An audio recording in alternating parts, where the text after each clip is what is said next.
first group I and the first group I started working with was actually neurological patients from Parkinson's and other diseases like that. And I've seen a lot of carryover from similar type symptoms, whether it's coming out of cancer treatment or sometimes just symptoms of aging in general, with loss of balance, bone mineral density decrease, so kind of weaker bones, weaker muscles, loss of range of motion, stiffness, tightness, poor posture. So the things we use to combat that, I've actually been able to use with kind of many different demographics. And I run a full-fledged program here in New York around neurological conditions, where we have classes under kind of the healthy hitting umbrella. And to go into that, when I say hitting, yeah, you're not actually getting hit. It's non-contact, non-violent, but we do use a lot of martial arts and boxing because that requires a great awareness of your body and a great use of athleticism to be able to transfer your weight under control without losing balance, to be able to move fast, react. It keeps the brain sharp, different moves, different combinations. Sometimes you're on one leg. So it's been really good. Obviously, when you do it intensely, it gets your cardiovascular system really ramped up. It trains speed, power, range of motion. So it really hits all the check boxes we want from fitness, which I'll go into a little bit more when I break down the exercise.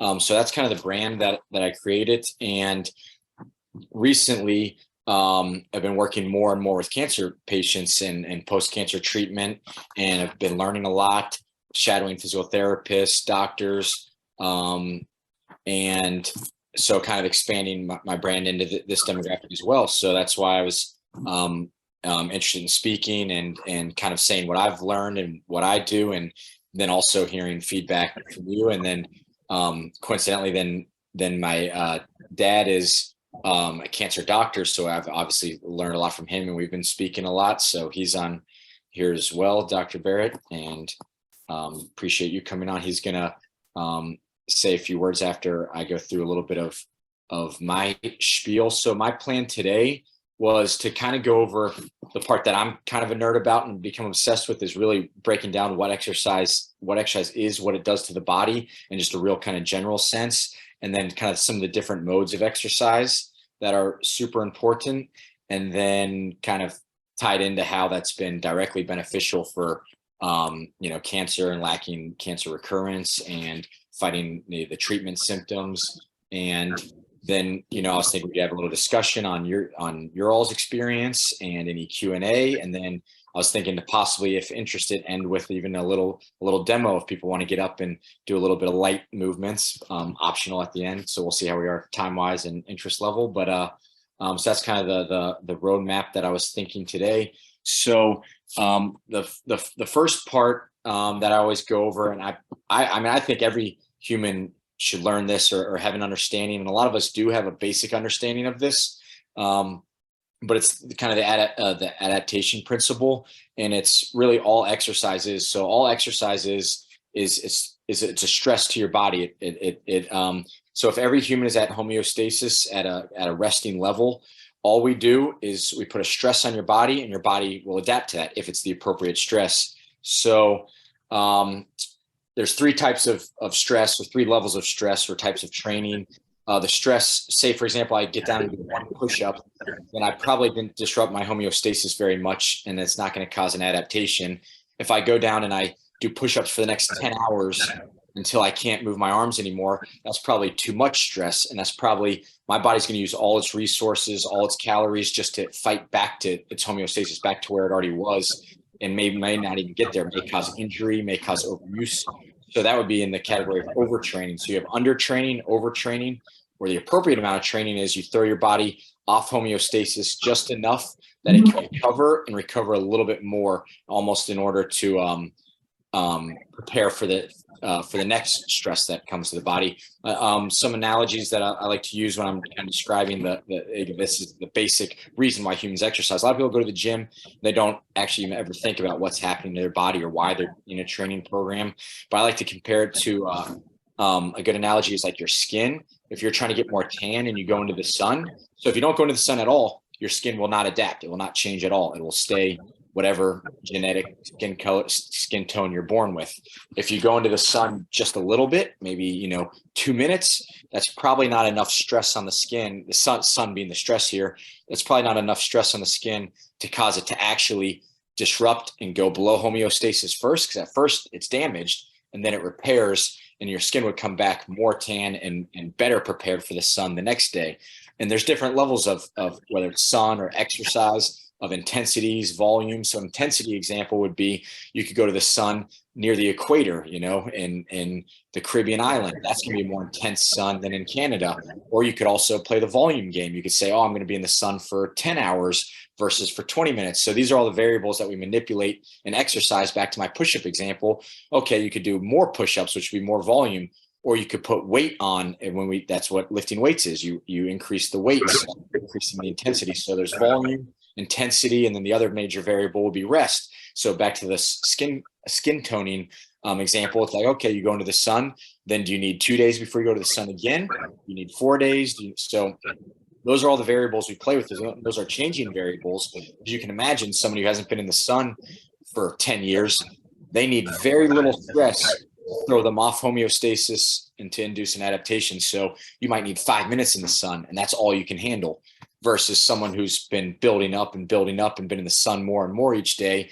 They're going to require 5 minutes in the sun, won't do anything to their homeostasis. So they're going to need a lot more time in the sun and or a lot more intense sun. They might need to go book a ticket to the Caribbean island and be in that intense sun in order to get more tan. And how this applies to exercise, I just think that's a good analogy. You can use it with anything. You do it with calluses, same type of thing. It's either too much or it's the right amount, which your skin will build stronger in order to, resist that continual stress. So the thing with exercise is we're always playing with those variables, and those variables are changing, but people don't really understand that or think about that when they go to the gym. So a new person at the gym, you don't need much stress. You don't want much stress. And again, when I say gym, you don't actually have to go to the gym. I do a lot of in-home workouts. You can do a lot of in-home workouts, stuff from your home, but any type of exercise movement, if it's new to you, you require very little amount of stress to throw your body off homeostasis and to start adapting. And then as you go, you build more of a tolerance for that exercise, for that stimuli you're throwing at it, that stress that you're putting your body through. And then you require a more intense stress to continue to grow and grow and grow. So that's kind of the basic of every exercise program. I think every human should understand that when you're not thrown in a stressful environment, your body won't adapt, it won't improve. And that's why we see such lack of, health.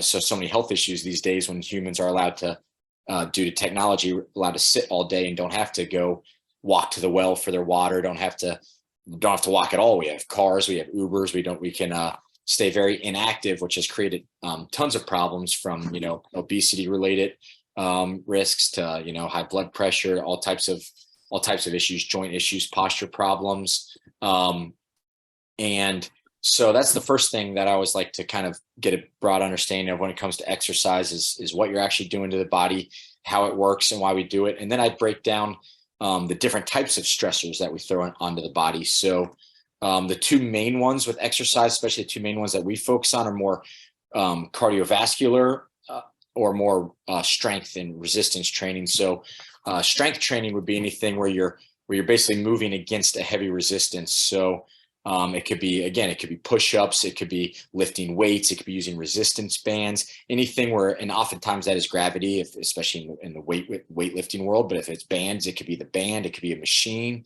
anything that you're pushing or pulling against a resistance level.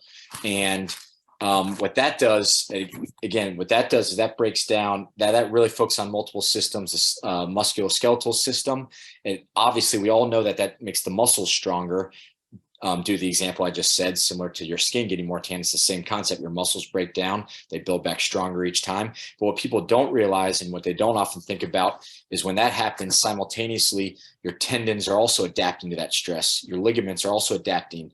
Your bones are adapting, which is I'll get into later, and you'll start to see how this relates. But your bone mineral density actually increases drastically. I have one quick example. One of my friends who's a powerlifting coach trained a lady who had severe osteoporosis, and her doctor was prescribing all these pills, and it wasn't really helping too much. and he just put on a very basic weightlifting routine of squats, deadlifts, bench press, all the movements that she thought, someone in her demographic would never be interested in or want to do. And the doctor was blown away a year later by how much she had improved and by how much her bone mineral density had gone up. And so I know that could be a major symptom of some of the immunotherapy and some of the treatments for many cancers and prostate namely. So that's just one example of how we'll continue to start tying exercise in with a kind of rehabilitative exercise standpoint. So again, the resistance training trains the muscles, the tendons, connective tissue, the joints. It trains the bones get actually stronger, more dense. It also is a great way to increase your range of motion.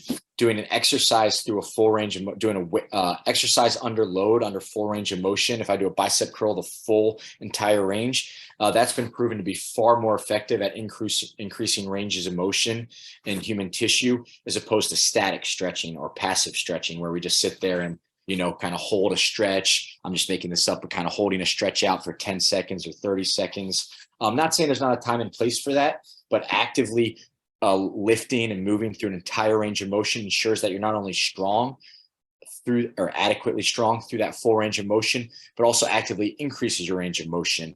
What happens is with each repetition, your muscles swell up with blood in a good way. The blood is what's bringing the nutrients in, and it's what's flushing the waste out, which is created during exercise. And I look at muscles like a sponge. When the muscles become more liquid in there, they're more kind of stretchy and pliable. As you guys often know, when they're not warmed up or there's not blood in the area, they can tear very easily. So aside from the injury resisting effects that exercise has and weight training has, it also, as the blood rushes to the area, and some people call it the pump, they get kind of pumped up. I think Arnold Schwarzenegger actually named that a few decades ago, the pump. And as you get kind of pumped up, the blood swells to the area and the muscle becomes a much greater range of motion. It's an absolute opportune time to train through a full range of motion to increase your mobility. So these are all the kind of ancillary awesome side effects that weight training has. And when I say weight training, any resistance training, it could be your own body weight, it could be a band. I've done some very crazy workouts with, especially when COVID shut down gyms, where I'm picking up chairs or water bottles. In my Zoom classes, we often use soup cans, but there's many kind of benefits from range of motion, joint health, obviously the muscular tissue, tendon, ligament health, to weight training. Also, brain health. It's very good for the neuromuscular system. When I move something heavy or move something fast, basically when I recruit a lot of muscle fibers into contraction, that recruitment is being instructed by the brain. The brain actually goes under that same scenario I described earlier, that adaptation principle, that same process where you put stress on the brain, it breaks down and it builds up. So people's CNS, central nervous system, actually undergoes the same. So when you take a power lifter or a pro athlete trying to get stronger, they're often training multiple systems. Their muscle itself might break down and build back up, but their central nervous system can get shot and break down. The guys that deadlift 500 pounds, takes multiple days for their nervous system to kind of ramp back up, and then it ramps back up stronger is the point in how we grow. So that's in a nutshell the weight training that we throw into that I throw into my programs. Then the other kind of major aspect we would look into is more of the endurance side, or the cardiovascular, cardiorespiratory side, and that hits some overlapping systems, but some different systems in the body from the obvious, the cardio system, your heart, your circulatory system. It's really good for blood flow, and your respiratory system, because how cardio works in a very basic nutshell is you're doing a movement, say you're running or doing squats or doing something. Often the faster you go and then the longer you go, the more breakdown there is in that area, the more oxygen required to continue to produce force and produce ATP. So how do you get oxygen? The blood is going to go to the lungs, carry the oxygen. It's going to be pumped out of the left ventricle through the body, through the blood vessels, and it's going to go to the tissue that's under stress right now. Again, we keep throwing this theme of stressing the tissue. So the more stress we put on the tissue, the more oxygen, the more blood's going to need to go through it. The more waste product gets developed, the more blood's going to get flushed out of it. And blood flow is super healthy. It brings new nutrients to the any area of the body. It brings out waste. So that's when we do our cardio. One thing that I'll do some specific cardio training with my clients or classes. I'll do some specific weight training or resistance training. But then one thing I love, which ties this all together, is why I've gravitated so much to boxing and martial arts, is that it's one of the few movements I've found that has a lot of overlap. It hits some resistance and strength training and muscular endurance. It also trains a lot of, cardiovascular, cardiorespiratory systems in the body as well. And putting this all together just overall makes the body, stronger, more healthy. And it even hits indirect systems from the reproductive system to the, to all the different digestive system. It's been very helpful in immune health, digestion. So I could go down the list of all the science behind the exercise for benefits, or the benefits from exercise and how we use that. I've basically kind of tailored my practice to using specific exercise with a specific demographic to combat kind of their medical condition. And again, like I said, I run programs here for neurological conditions, and I've done more and more classes and clients with coming out of cancer treatments, whether it's, chemo, immunotherapy, radiation, and a lot of those treatments can leave many of these systems that I just mentioned very compromised or much weaker. And I'm going to ask in a moment people's different experiences, but I from what I've seen and read and seen in person, that there are losses of range of motion. There is, weaker bones, which can lead again to, more obviously bone breaks, fractures, poor joint health, loss of muscle, and this can all equate to loss of energy, being more tired. So that's basically kind of the programs that I've run, and then doing more research and talking with more doctors. It's been pretty mind-blowing in a good way how much exercise has benefited for cancer. And there's three groups really that everyone's in. One would be pre-cancer, one would be during cancer, one would be post-cancer. Pre-cancer would be basically anyone in the world because is essentially everyone is at risk.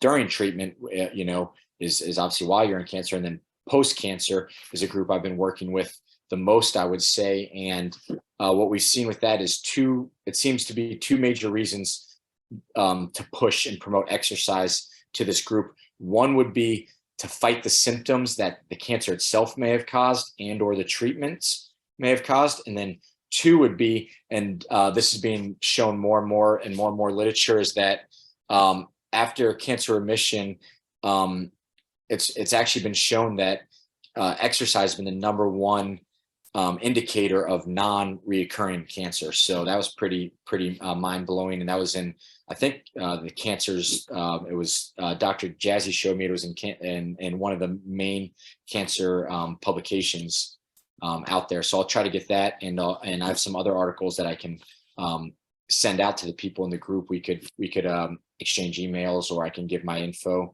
later on, or ask that. But there's some pretty staggering statistics for how good exercise has been with the cancer itself, but at the very least fighting the symptoms that the treatment may have caused, or may have left behind, or just the cancer itself kind of maybe leaving the body a little more vulnerable or weaker in certain systems or certain areas. So so basically I've used exercise as kind of the number one prescription. I believe movement is medicine, and I like how it's a holistic approach that you can do on your own. It's not very invasive, and unlike many other prescriptions, whether, not to rip on any of those, some of them are very necessary, but other, pills, prescriptions, surgery, unlike that, the side effects of exercise are all awesome.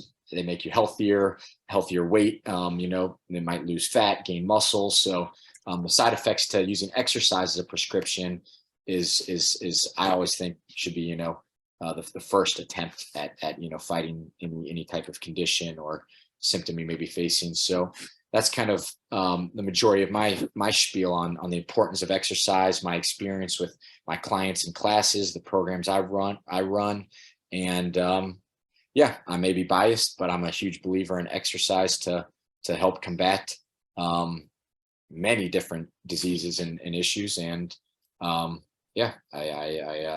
believe it's just the more science that comes out, the more it backs that, and the more it proves how beneficial exercise is. So I think my dad, Dr. Barrett, was going to say a little bit about the prescription of exercise being used more broadly or more widely now in the cancer field as well.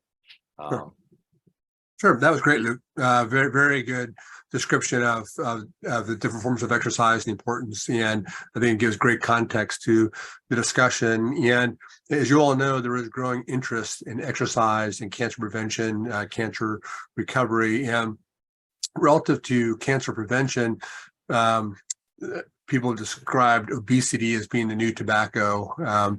The single biggest reason for improvements in cancer survival in the last 50 years has been decreased tobacco use. In 1960, half of all Americans smoked cigarettes. Now it's 14%. And so that there's been dramatic improvements because of that, associated lung cancers and bladder cancers, esophageal cancers, and head and neck cancers, as well as cardiovascular disease and cerebrovascular disease. And but obesity has been associated with a chronic state of inflammation, and cancers are thought to often be potentiated or promoted by inflammatory states, where under normal circumstances, every cell in the body has a specific function. Skin cells behave like skin cells, muscle cells like muscle cells, bone cells like bone cells.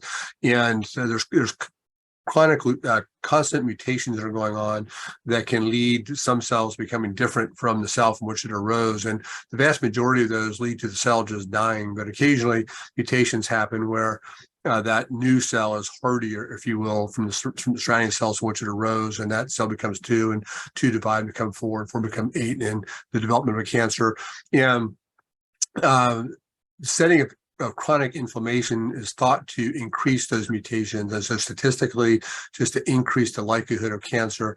The single biggest risk factor for cancer is age. The older we get, the more risk we have of developing cancer, and part of that is just from statistical chance. We have more opportunities for a mutation to occur, and you can liken it to driving a car. The longer you drive, the more chances that you're going to get in a car accident. And it may be that as you get older, your reflexes slow down. The same way as you get older, your immune system may not be as competent. Driving while you're drinking increases your likelihood of developing or getting into a car accident. Same way smoking increases your risk of developing lung cancer. By no means is every smoker get lung cancer. Just by no means everybody who drinks get in a car accident, but increases the odds. And so exercise does seem to counteract these things. There have been a number of observational studies looking at groups of people who exercise, groups of people who didn't exercise, and pretty consistently there appear to be less cancers occurring in people who exercise. The exact mechanisms are still frankly being worked out. Perhaps it is less obesity. Perhaps it is the exercise can be associated with faster transit time through intestines. That people eat particularly high fatty foods that take slower to go through the intestinal tract. It gives them longer for potential carcinogens to get into the system to potentially cause cancers. Specifically increased insulin and to people have to create to fight off high blood sugars with poor diet and obesity. High insulin is thought to be associated with increased cancers. So exercise may directly or indirectly help with that. A lot of interest lately in the microbiome, the bacteria that live in our intestines, and can that be influenced by exercise? So a lot of studies going on, but I think it's pretty consistent that the increased exercise is good for decreasing incidence of cancer. And then cancer recovery, quite important, particularly for men on hormone therapy for prostate cancer, women on hormone therapy for breast cancer. Clearly, those can have deleterious effects in addition to being helpful for the cancer. Can certainly decrease bone density, increase osteoporosis, and so things that can be countered along with muscle activity not being as good on hormone therapy, and so things that can be counteracted so that people don't lose as much and may gain function. So I think the exercise relative to cancer recovery, cancer prevention is gaining interest, and so very glad for Luke's interest in this. And then Luke, you wanted to ask the group about perhaps their experiences with exercise to date. Yeah. Thank you. Appreciate that. That was very helpful. And yeah, I was curious to get the group's feedback on things